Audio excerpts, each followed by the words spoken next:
One Step Forward, Three Steps Back made me. I've changed an entire relationship in my life after hearing the song, and I feel Are you healthier for because real? of it. I swear to God. Oh my God. Wow, that makes me so happy. I I cried. I feel healthier. I shed skin and weight like nobody's business. You really brought out the tears on this album. Yes. Well, dude, Enough for You and One Step Forward, Three Steps Back really. Ooh, the Birds though. How does that come to be? Because that starts that record. Yeah. The birds you talked about? Yeah, who had that Is idea that what you to said? to start with Yeah. birds? My producer Dan, Genius. he actually just like stuck a microphone like out of his window in his house and recorded the birds in the morning and put them in the song, which I think is great, and it adds this sort of cool ambiance.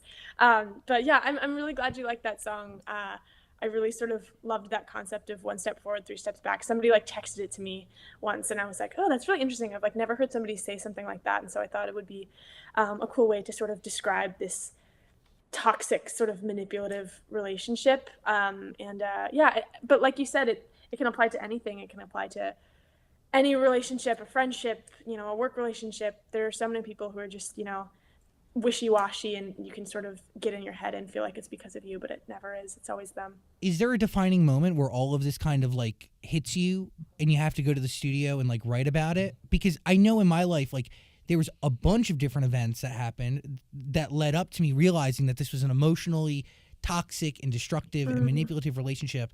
And then there was just one moment that I saw it more clearly, but I didn't really understand it fully until I've gone to therapy for the last month, and then I heard your song. Yeah, the cool thing about songwriting is sometimes like there's an idea and you're just like a vessel for it to like come out in the world, and sometimes it's not even like a very conscious thought. Sometimes it's just like it's truly just like the magic of creativity. And I think One Step Forward sort of was that for me. I wrote it super quickly. I wrote it in my bedroom, and I was just like, I wrote it and I was like, wow, that like perfectly captures how I feel in a way that I really never thought about it before. So I think that's one of the coolest things about songwriting is how accurately it can capture feelings that you might not have even known you had.